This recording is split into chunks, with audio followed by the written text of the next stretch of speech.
Right అండి. మనతో పాటు శివకుమార్ గారు జాయిన్ అయ్యారు. శివకుమార్ గారు, అంటే 10 ఏళ్ళు మీరు బీఆర్ఎస్ హయాంలో ఉండేటప్పుడు అంటే ఎంత కష్టపడ్డారో మీకు తెలుసు. బీఆర్ఎస్ కొంత ఇబ్బందులు పెట్టింది అని మీరు చెప్తూ ఉన్నారు.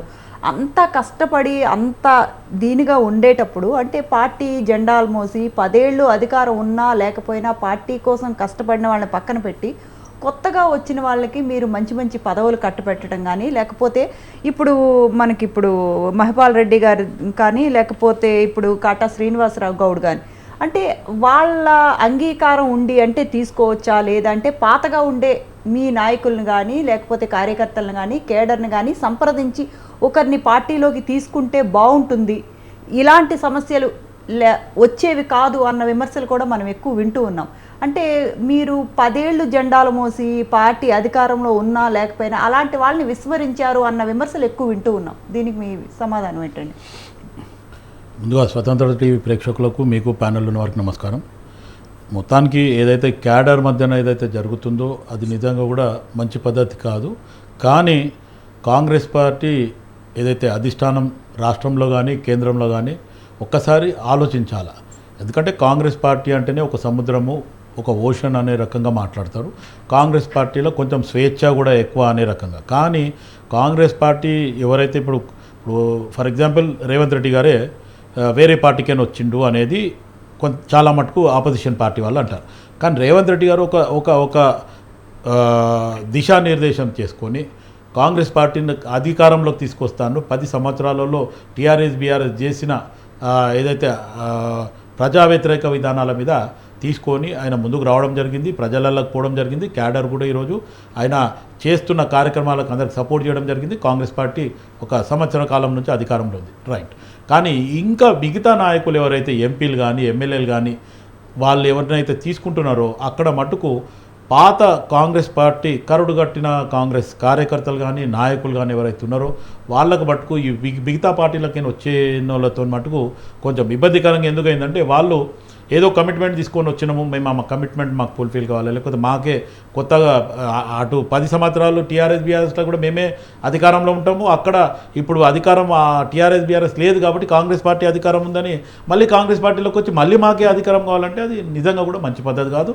కాంగ్రెస్ పార్టీ అధిష్టానం కూడా ఇటు పిసిసి అధ్యక్షుడు గారు కానీ, లేకపోతే ముఖ్యమంత్రి రేవంత్ రెడ్డి గారు కానీ, లేకపోతే Congress party AICC all India Congress committee కూడా ఇది ఒకసారి సర్చ్ చేయాలి. ఎందుకంటే కాంగ్రెస్ పార్టీలో నాలాగా ఒక 30-40 సంవత్సరాల నుంచి పార్టీకి అంకితభావంతో పనిచేసిన వాళ్ళు చాలామంది ఎంతోమంది ఉన్నారు, మేధావులు ఉన్నారు. ఈరోజు ఏ అధికార పదవి ఇచ్చినా ఖచ్చితంగా దాన్ని ప్రజలకు మంచి జరిగేలాగా ప్రజలకు, ఎందుకంటే గ్రాస్ రూట్ లెవెల్లో మేము కష్టాలు నష్టాలు అన్నీ చూస్తున్నాం కాబట్టి పార్టీకి ఇన్నేళ్ళ నుంచి కష్టపడుతున్నాం కాబట్టి ఏం జరుగుతుంది అక్కడ ఏం ఇబ్బంది జరుగుతుంది అనేది మాకు తెలుస్తుంది. కానీ ఈ కొత్త వాళ్ళని తీసుకొచ్చి మొత్తానికి వేరే పార్టీలకి వచ్చిన వాళ్ళకి నిజంగా కూడా కాంగ్రెస్ పార్టీలో గత శివకుమార్ గారు ఇప్పుడు ఇంత జరుగుతున్న తర్వాత మీరు ప్రశ్నిస్తున్నారు, కానీ ఆయన్ని పార్టీలో చేర్చుకున్నప్పుడే మీరు అధిష్టానానికి ఎదురెళ్ళి మాట్లాడాల్సింది. ఇప్పుడు కూడా మీరు ప్రశ్నిస్తున్నది మహిపాల్ రెడ్డిని లేకపోతే పటాన్ చెరువు ప్రజల్ని కాదు, ఇప్పటి కూడా మీరు ప్రశ్నిస్తున్నది అధిష్టానాన్ని. అంటే అధిష్టానం చాయిస్ మహిపాల్ రెడ్డి తీసుకున్నారు ఆల్రెడీ, అప్పుడు మీరు ప్రశ్నించలేదు, ఇప్పుడు మీరు ప్రశ్నిస్తున్నారు ఎందుకని? అంటే శ్రవంతి గారు అప్పుడు కూడా ప్రశ్నించడం జరిగింది. అక్కడ పటాన్ చెరువులో ఏదైతే కాంగ్రెస్ పార్టీ కార్యకర్తలు ఉన్నారు, నాయకులు ఉన్నారు, సెకండ్ లైన్ లీడర్షిప్ ఏదైతే ఉందో ఈ గతంలో టీఆర్ఎస్ బీఆర్ఎస్ ఉన్నప్పుడు కూడా ఈయన మీద ఇబ్బందికరమైన పరిస్థితులు ఉన్నాయి. ఈయన ప్రజలకు చాలా జాగాలలో ల్యాండ్ గ్రాపింగ్ అని అది కానీ చేయడం జరిగింది అనేది కూడా ఆయన మీద ఉంది. కానీ ఇప్పుడు కోటేశ్వరరావు గారు చెప్పినట్టు ఇప్పుడు ఉన్న పరిస్థితిలో కాంగ్రెస్ పార్టీని, ఎందుకంటే గతంలో టీఆర్ఎస్ బీఆర్ఎస్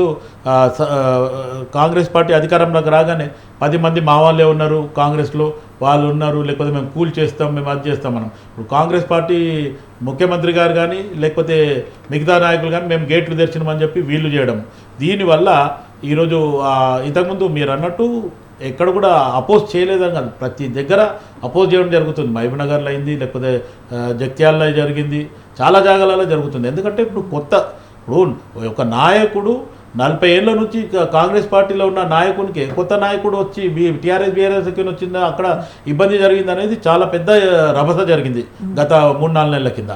దాన్ని అధిష్టానం మళ్ళీ పిలిచి ఆయనని సంజాయించింది కాబట్టి అది అక్కడ మటుకే కొత్తగా వచ్చిన ఆయన కూడా టీఆర్ఎస్ బీఆర్ఎస్కి వచ్చిన ఆయన కూడా సంజాయించి మీరు పాత నాయకుల జోలికి పోవద్దు, మీకు ఏమన్నా ఉంటే అధిష్టానం దృష్టి తీసుకురండి అని చెప్పి ఆపడంతో జరిగింది. ఇక్కడ పడ్డంచేరులో నిన్న జరిగిన సంఘటన మటుకు అది నిజంగా కూడా కాంగ్రెస్ పార్టీ కార్యకర్తలకు నష్టం జరుగుతుందనే నేను చెప్పడం జరుగుతుంది. ఎందుకంటే ఎవరైతే మీరు అన్నట్టు 10 సంవత్సరాలు టీఆర్ఎస్ బీఆర్ఎస్ఏ కాదండి, చాలా సంవత్సరాల నుంచి కాంగ్రెస్ పార్టీకి కరుడుగట్టిన కార్యకర్తలు ఉన్నారు, గ్రాస్ రూట్ లెవెల్లో మంచి క్యాడర్ ఉంది. కానీ ఈ కొత్త నాయకులు ఎవరైతే మిగతా పార్టీలకి వచ్చిన వాళ్ళతోని ఇటువంటి ఇబ్బందులు ఖచ్చితంగా జరుగుతాయి. ఎందుకంటే వాళ్ళు ఏం చేస్తారంటే వాళ్ళ క్యాడర్ని చూసుకోవాలనుకుంటారు, వాళ్ళతో పాటు వచ్చిన క్యాడర్ని చూసుకుంటారు, కాంగ్రెస్ పార్టీ క్యాడర్ని పక్కన పెడుతున్నారు. ఇప్పుడు ఈరోజు చాలా జాగాలలో పక్క పార్టీలకి వచ్చిన వాళ్ళకి అధికార పదవి ఉంది. కానీ ఇది కాంగ్రెస్ పార్టీ మళ్ళీ ఒకసారి పిసిసి అధ్యక్షుడు మహేష్ కుమార్ గౌడ్ గారు అయినా సరే, ఇతర నాయకులు ముఖ్యమంత్రి రేవంత్ రెడ్డి గారు కూడా ఇటువంటి విషయాల మీద ఆలోచించాలా. ఎవరైతే సీనియర్లు ఉన్నారో పార్టీకి అంకిత భావంతో పనిచేస్తున్నారో వాళ్ళకే అధికార పదవులు ఇలా, కానీ పక్క పార్టీలోనే మెచ్చుకోవడానికి ఇది ఇవ్వడం మంచి పరిణామం కాదు.